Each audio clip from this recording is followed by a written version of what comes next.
अल्हम्दुलिल्लाह अल्हम्दुलिल्लाहिल्लज़ी लम यलिद व लम यूलद व लम यकुल लहू कुफुवन अहद।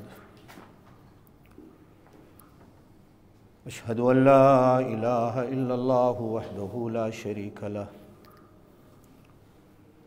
व अशहदु अन्न सय्यदना व सनदना व नबियना व शफीअना मुहम्मदन अब्दुहु व रसूलुहु।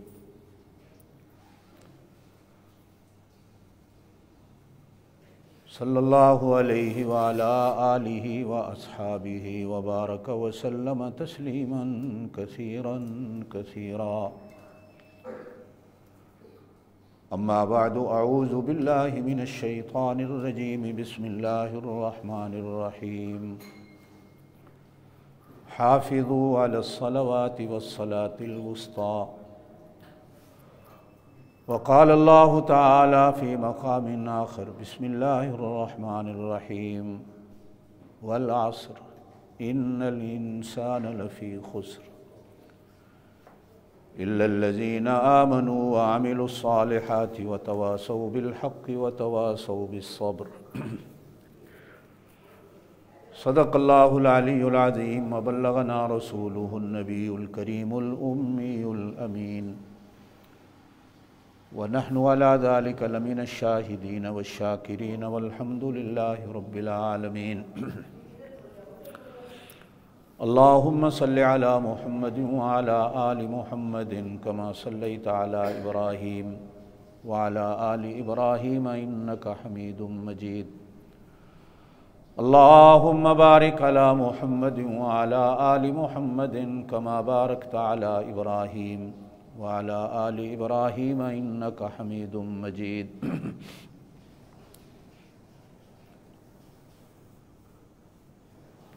कोरोना की वबा और बला फिर दोबारा पूरी दुनिया में अपने ज़ोरों पे है। एहतियात और दुआ इससे बचने का सबसे बड़ा इलाज।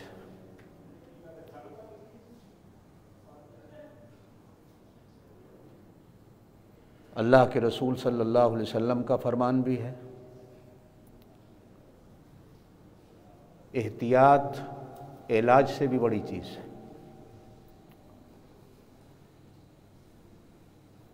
और फिर बीमारी का इलाज कराना भी सुन्नत है। लेकिन साथ साथ अल्लाह पाक से दुआएं भी चलती रहें, इसलिए कि दुआएं हज़ार एहतियात और हज़ार इलाज से भी बेहतर चीज़ है और बेहतर इलाज है।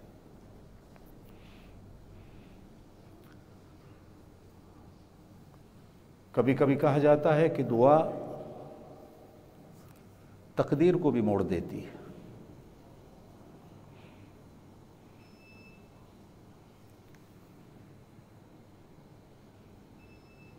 और बंदा मोमिन का दुआ पर ईमान और यकीन है।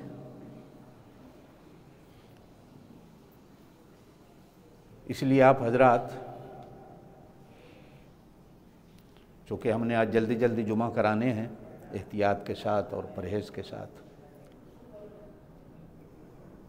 मास्क पहन के बैठें और जहाँ जहाँ निशान लगे हुए हैं साथी वहीं बैठें,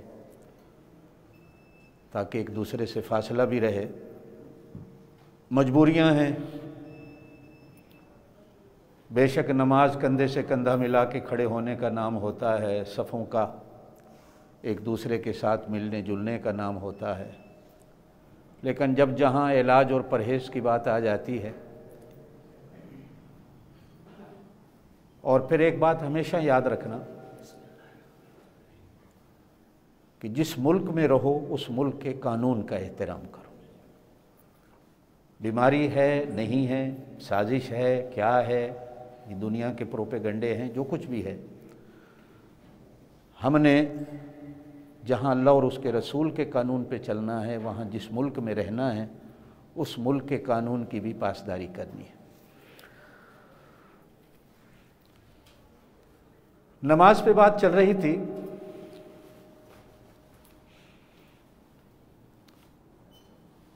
दूसरे सिपारे में कुरान पाक में फरमाया गया,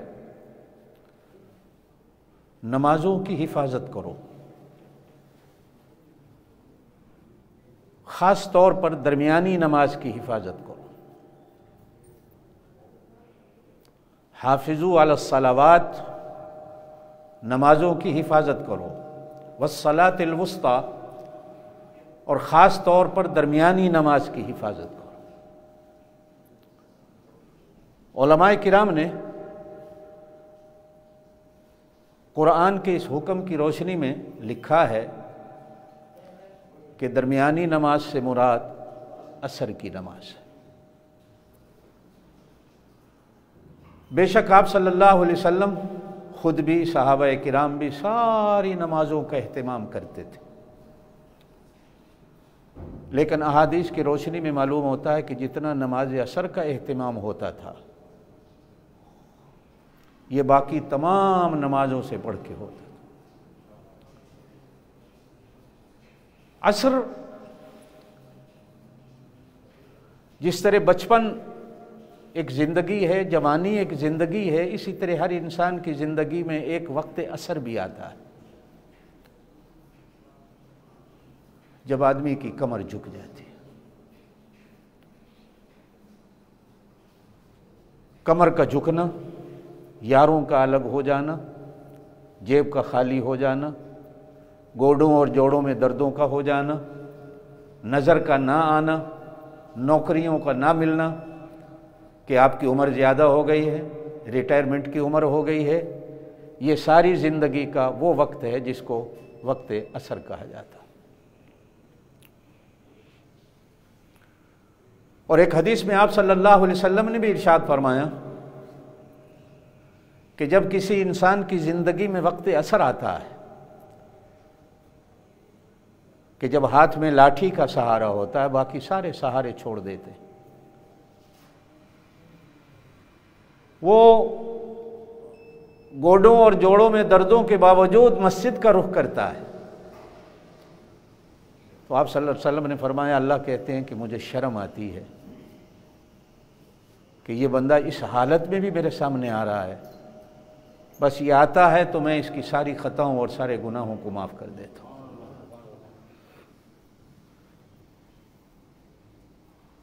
आप और मैं कितने हैं जिनकी ज़िंदगी में ये वक्त असर आ गया है। कहा जाता है कि 40 साल की उम्र के बाद वक्त असर शुरू हो जाता।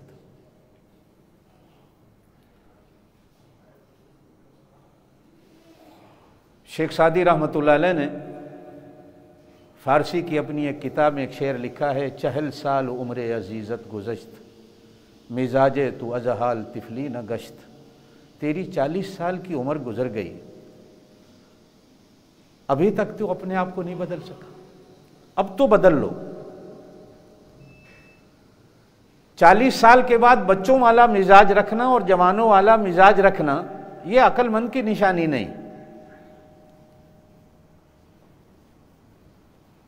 बाज़ अहादीस में यूँ आता है कि क़यामत के दिन अल्लाह के सामने कुछ अल्लाह के बंदे अर्ज़ करेंगे कि अल्लाह हमारे पास तो कोई डराने वाला आया ही नहीं था, तेरा नाम लेने वाला बताने वाला कोई आया ही नहीं था, ना रसूल ना नबी ना आलिम ना वली, किसी ने हमें बताया ही नहीं। तो अल्लाह पाक इरशाद फरमाएंगे झूठ बोलते हो, कोई ज़रूरी नहीं है। ये जो तुम्हारे सर में बाल सफ़ेद आ गए थे, ये भी डराने वाले थे, ये भी तुम्हें बताने वाले थे कि तुम्हारी ज़िंदगी की शाम होने वाली। इसी से ही नसीहत ले लेते। ये तुम्हारे गोडों की दर्दें, तुम्हें चक्करों का आना, शुगर का हो जाना, ये सारी चीज़ें इसकी निशानी थी। कोई ज़रूरी नहीं कि तुम्हें डराने वाला को बंदा आता, ये चीज़ें भी इंसान को डराने वाली होती। और फिर कुरान पाक में पूरी एक सूरत है इसी नाम पर, फरमाया गया वल असर, कसम है मुझे असर की, वल फज्र, ये हमारा बचपन है, हम ना कदरे हैं, लेकिन अभी भी कुछ घरों में कदरें हैं।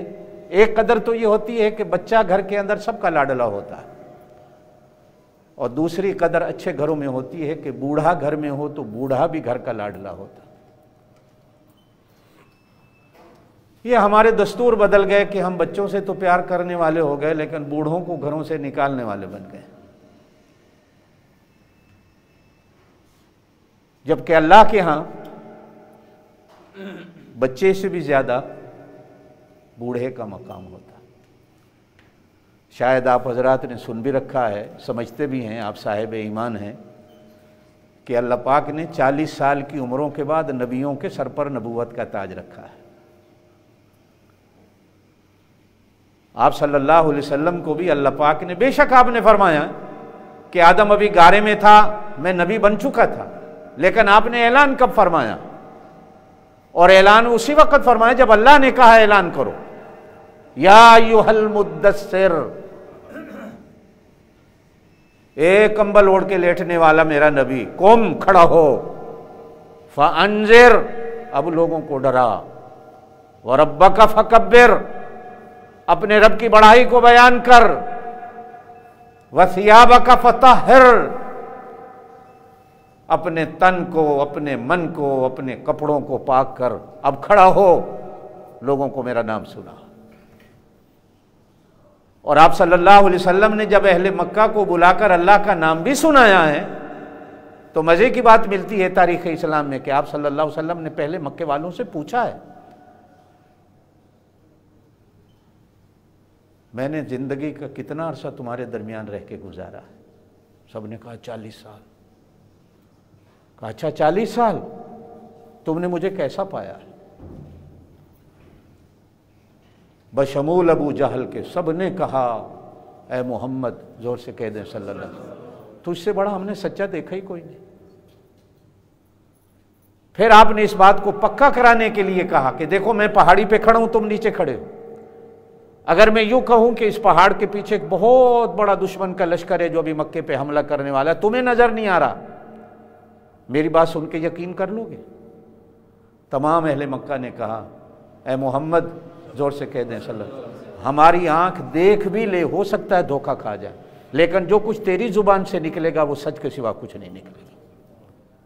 हम तेरी जुबान से सुनकर यकीन कर लेते हैं दुश्मन हो गए। अब आप सल्लल्लाहु अलैहि वसल्लम ने इरशाद फरमाया, कुलू, कहो ला इलाहा इल्लल्लाह।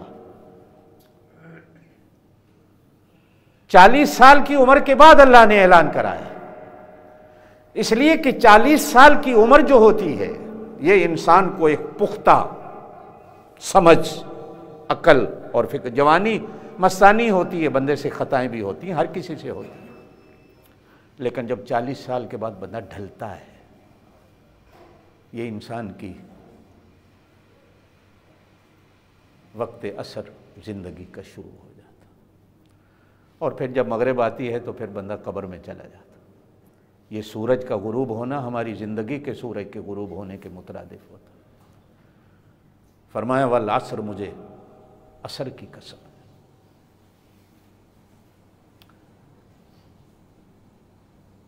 बेशक मुफस्सिरीन के 2 कौल मिलते हैं कि असर से मुराद क्या है, लेकिन 80% उलमा का कहना है कि असर से मुराद वक्त असर है। 20% उलमा ने कहा है कि असर से मुराद ज़माना है। अरबी में ज़माने को भी असर कहा जाता, और यह भी एक ज़माना है जिसको आप बुढ़ापे का ज़माना कहते हैं।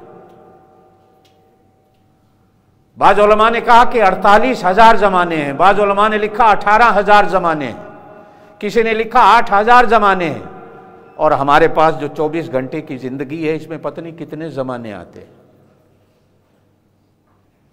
आप एक लहजा रो रहे होते हैं, वो एक ज़माना रोने का है, लहजे के बाद आप हंस रहे होते हैं, वो हंसने का ज़माना है। एक भूख का ज़माना होता है, जब खाना खाते हैं वो खाना खाने का, ये ज़माने हैं सारे।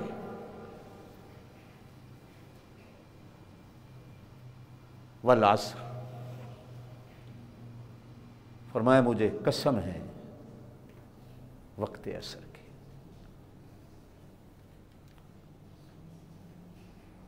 मैंने अगले दिन भी कहा था कि कुछ तो इसके अंदर है कि अल्लाह पाक फजर की और असर के वक्त की कसमें खाता। बनाने वाला वो है वक्त को भी। आपको और मुझे कदर ना हो, बनाने वाले को तो पता है कि फजर में क्या है और असर में क्या है।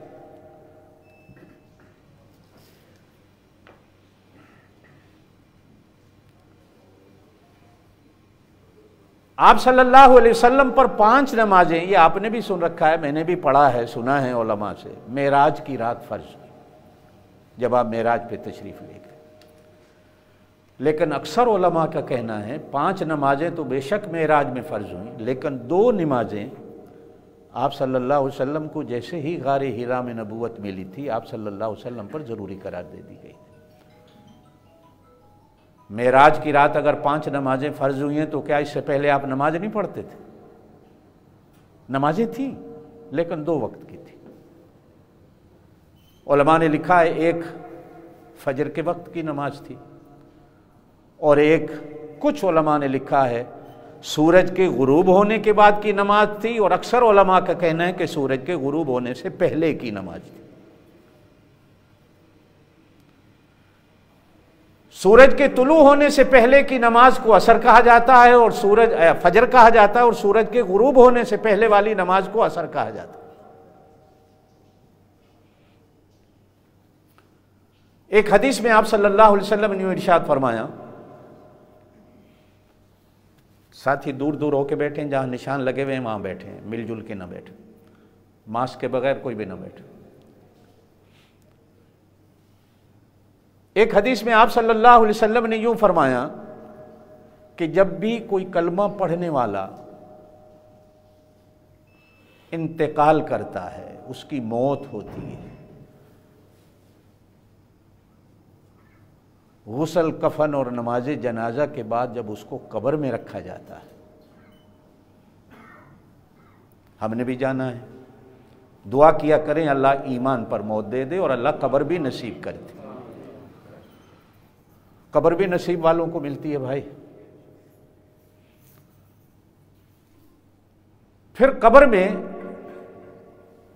अभी दफनाने वाले दफनाकर वापस नहीं हो रहे होते, उनके चलने की, जूतों की आवाज आती है कि कब्र में फरिश्ते आ जाते हैं जो मैयत को उठा बिठाते।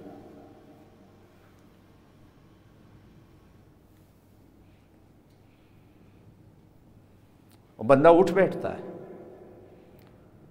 अब वो चाहे ऊपर मटियां भी डाली हुई हों,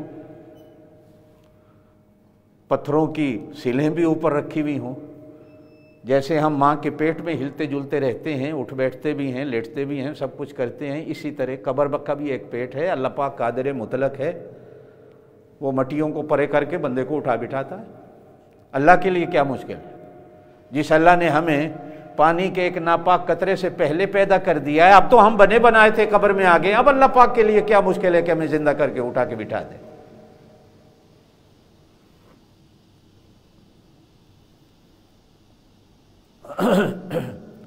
वो दफन करके जाने वालों की जूतों की आवाज सुनता है और वो समझ जाता है कि अब मुझे दफन करने वाले जा रहे हैं। इसलिए एक हदीस में आप सल्लल्लाहु अलैहि वसल्लम ने इरशाद फरमाया, देर तक उसकी कब्र पे खड़े रहा करो ताकि वो तुम्हारे साथ मानूस हो जाए। जब फरिश्ते उसे उठा बिठाते हैं तो कब्र में वो डरे नहीं, पता चले सहारे खड़े हैं, मेरे दोस्त भाई बहन खड़े हैं बाहर। ये भी एक मैयत का एहतराम होता है मुसलमान का। ये भी दुआ कर लिया करें कि अल्लाह पाक कभी किसी को दफनाते वक़्त कब्र पर हमें जाने की भी तौफीक दे दे, हाथों से किसी को दफनाने की तौफीक भी दे दे। कब्र के हालात से वाकफियत होती है बंदे को।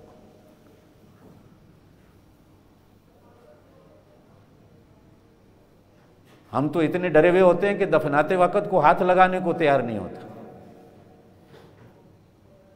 जबकि मरना सबने है। उस वक़्त पे सारे कहते हैं जी नमाजी नमाजी आगे बढ़ो, इसको कब्र में उतारो, को नेक बंदे आगे बढ़ो, इसको कब्र में उतारो। बेशक नेक बंदों का कब्र में उतारना अफजल है, इसमें कोई शक नहीं, लेकिन रिश्तेदारों का, करीबियों का कब्र में उतारना और ज्यादा अफजल है। अब वो जैसे ही उसे उठा बिठाते हैं फरिश्ते, नकीरैन नाम आता है कुरान में उनका, वो जो दो फरिश्ते आते हैं, अब वो उठ बैठता है, उससे कब्र में यूं मालूम होता है सूरज गुरूब होने वाला, चाहे वो रात को दफन हो, चाहे वो फजर के टाइम दफन हो, चाहे दोपहर को दफन हो। तवज्जो मेरी तरफ रखें, कब्र में उस मुसलमान मैयत को, जो पहले मैयत थी अब जिंदा होकर उठा बैठा है, उसे महसूस होता है कि सूरज गुरूब होने वाला। जिसने इस नमाज की आदत बना रखी थी, जिसको नमाज असर कहा जाता है, वो फरिश्तों से कहता है कि यारो बात सुनो, तुम्हारा आना मुबारक, तुम आए हो, मुझे पता है तुम मुझसे कुछ पूछने आए हो, अगर मुझे 2 मिनट इजाजत दे दो, मैं असर की नमाज पढ़ लूं, सूरज गुरूब होने वाला,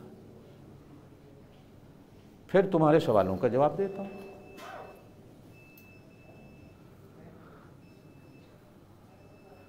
हो सकता है आप में से किसी के दिमाग में ये बात ही ना आ रही कि कारी साहब क्या कह रहे हैं, ये भी हो सकता है।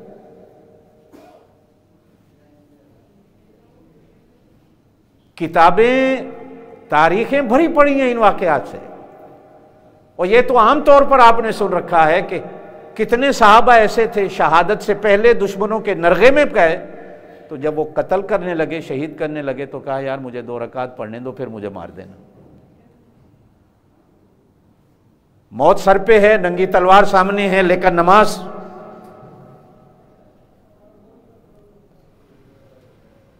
ये तो आप और मैं चूंकि थोड़े कमजोर हैं, दुकान पे ग्राहक खड़ा है, चलो यार नमाज बाद में पढ़ लेंगे, पहले ग्राहक को भुगता लें, लेकिन मरने वाले भी मौत से पहले नमाज को अदा करना जरूरी समझते थे। और कितने सहाबा किराम ऐसे हैं, सजदे में गए तो दुश्मन हंसने लग गए, क्या इनको सजदा नमाज से बचा लेगा,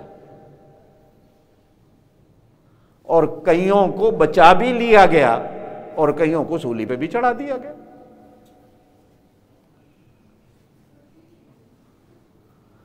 इस वक्त की एहतियात करने वाला, पाबंदी करने वाला, मैंने एक वाकया पढ़ा, इमाम मोहम्मद रहमतुल्लाह अलैह एक दिन एक सड़क पे बैठे, को मसला याद आ गया, किताब खोल के बैठ गए।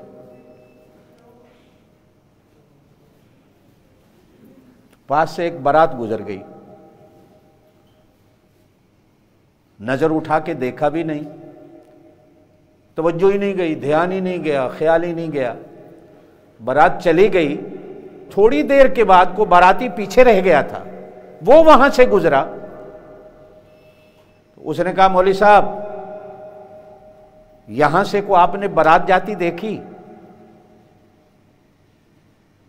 तो हजरत इमाम साहब ने कहा भाई मुझे ये तो पता नहीं था कि बारात थी या कुछ था, मैंने आंख उठा के देखा नहीं, लेकिन इतना ज़रूर है कि थोड़ी देर पहले यहाँ से कोई आदमियों का गुजर हुआ है, मेरी किताब पर मट्टी आके पड़ गई थी, मुझे इतना पता है मैंने मट्टी को उड़ा दिया था, लेकिन मैंने आंख उठा के देखा नहीं कि कोई बारात है या क्या है। दुनिया में ऐसे लोग भी गुजरे हैं। अब एक बंदा अगर इल्म का इतना शौकीन हो, पढ़ने पढ़ाने का इतना शौकीन हो कि वो बारात गुजरती को, हमारे एक उस्ताद थे, अपना वाकया सुनाते थे कि हम पढ़ रहे थे तो पहले दिन हमारे शहर के ऊपर से, मस्जिद के ऊपर से जहाज गुजरा, तो तालिब इल्मों ने आवाज़ सुनी तो भागे जहाज देखने के लिए कि ये कैसा होता है। वो बैठे रह गए, बाकी सारे जहाज को देखने चले गए। मुझे तो याद है, आपको भी याद होगा, कभी हमारे गांव में कोई गाड़ी आती थी, कार बस, तो सारे बच्चे पीछे भागते थे कि कार देखेंगे कैसी है। भाई कभी कार देखी नहीं थी हमने,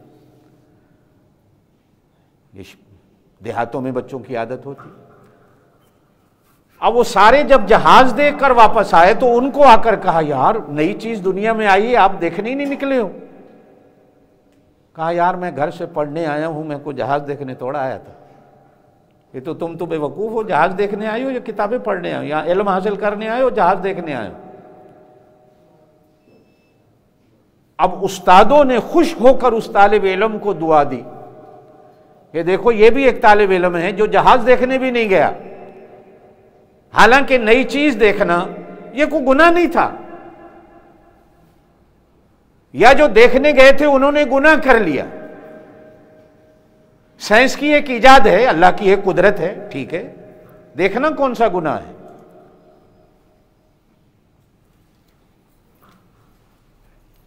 जिन लोगों को किसी काम पर रग़बत हो जाती है, मेरी जिंदगी का तजर्बा हो सकता है आपका भी हो, आप दिन को जो करें रात को ख्वाब के अंदर आपको आ जाएगा। मेरे साथ कई दफा ऐसा होता है, रात को सोते सोते कुरान पढ़ रहा हूं, फजर में उठता हूं तो ख्याल आता है रात 2 सिपारे पढ़ दिए भाई। कोई रात ऐसी नहीं मिलती जिस रात मक्के मदीने न गए हुए हूं। एक चीज दिमाग पर सवार कर लें अगर आप, वो चीज यकीनन आपके सामने आती है।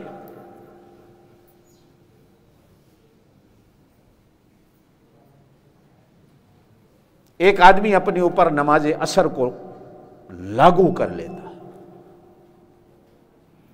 कि मैंने इस नमाज का एहतिमाम करना है, उसे कब्र में भी अल्लाह पाक असर की नमाज को याद करा देते।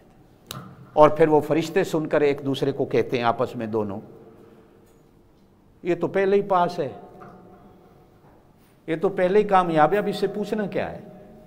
इसलिए कि ये अल्लाह को अल्लाह मानता है तो नमाज की फिक्र कर रहा है, ये हुजूर सल्लल्लाहु अलैहि वसल्लम को अल्लाह का नबी मानता है तो नमाज की फिक्र कर रहा है, ये दीन इस्लाम को इस्लाम मानता है तो जब ये नमाज की फिक्र। ये 3 सवाल है, मन रब्बुका मन नबियुका मा दीनुका, तेरा रब कौन है, तेरा नबी कौन है, तेरा दीन क्या है। मालूम होता है कि ये बंदा पहले से ही पास है, यार अब इसे पूछना क्या है, चलें ये नमाज पढ़ ले, सलाम दुआ करते हैं फिर चलते हैं। अब वो आराम से खड़ा होता है, नमाज पढ़ता है। अब को बंदा कहे कि जी वो पहले तो आपने कहा जी कब्र में उठ बैठता है, कैसे बैठता है, अब आप कह रहे हैं जी खड़ा भी हो जाता है, नमाज भी पढ़ लेता है। एक दिन आएगा हम इन्हीं कब्रों से उठेंगे, जब क़यामत का सूर फूंका जाएगा ना, अपने आप उठेंगे और नंगे भागते हुए। उस दिन तो फिर भी अभी कफन होता है पहले दिन, पता नहीं कफन भी गल सड़ जाएगा। जब कब्रों का क़यामत का दिन आएगा हम कब्रों से उठेंगे, नंगे भागेंगे। जब आप सल्लल्लाहु अलैहि वसल्लम ने ये बात इरशाद फरमाई तो हजरत आयशा रज़ी अल्लाह तआला अन्हा ने कहा या रसूलल्लाह नंगे, हमने फरमाया नंगे, कहा शर्म नहीं आएगी। कहा उस दिन हर किसी को क़यामत की नफ्सा नफ्सी की पड़ी होगी, उस दिन को नंगा देखेगा किसी को, हर किसी को अपनी पड़ी हुई होगी। और जब अपनी पड़ी हुई होती है तो कोई किसी के जिस्मों को नहीं देखता। कल तक मुसलमान औरत के बुरके और मुंह छुपाने पर तानो तशरीह करने वाली यूरोप की दुनिया कि ये क्या है, आज अपनी बेटियों पर भी कानूनन मास्क पहनाने पर मजबूर हो गए।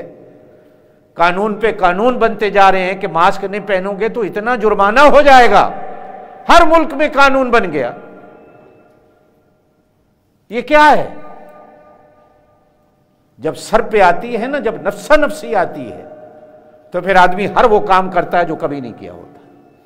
आप कभी सोच सकते थे कि जिन मुल्कों में बुरकों पर पाबंदियां थी, जिन मुल्कों में पर्दे पर पाबंदियां थी, आज वही मुल्क औरतें तो औरतें रही, अल्लाह पाक ने मर्दों को भी मास्क पहना दिया। रात को सोते वक्त भी आदमी मास्क को देखता है कि नहीं? रात के 2 बजे 4 बजे 5 बजे भी मैं देखता हूं चाइनीज लोग बेचारे वो जो एक्सरसाइज करने निकलते हैं, 5 बजे भी मास्क पहन के बूढ़ियां औरतें भी बेचारी निकल रही होती हैं और इसी हालत में एक्सरसाइज कर रही है। ये नफ्सा नफ्सी। आइए मेरे दोस्तों, नमाज असर ये कब्र की कामयाबी की दलील है। इसको इस दुनिया पर सबसे पहले किसने अदा किया? एक तो हमेशा याद रखना कि ये नमाज हमारे पाक नबी सल्लल्लाहु अलैहि वसल्लम की मेराज से भी पहले की फ़र्ज़शुदा नमाज है, जिसको आप सल्लल्लाहु अलैहि वसल्लम ने हमेशा अदा किया और इसकी पाबंदी फरमाई। और दूसरा एक हदीस के अंदर फरमाया गया कि इस धरती पर नमाज असर को हजरत मूसा अलैहिस्सलाम ने भी अदा किया। साहिब तौरात नबी, अल्लाह के साहिब किताब नबी, और हमारा ईमान उस वक़्त तक कामिल नहीं होता जब तक अल्लाह के तमाम पहले अंबिया पर ईमान न लाएं। ज़िंदगी रही तो इंशाअल्लाह ताला ये बातें चलती रहेंगी। दरख्वास्त फिर मैं आज इतनी करूँगा, अक्सर साथी नहीं सुनते, फ़र्ज़ पढ़ते ही कोई साथी यहाँ न रहे, और ऐसी एहतियात से उतरें कि 2 आदमी से ज़्यादा इकट्ठे बाहर ना निकलें।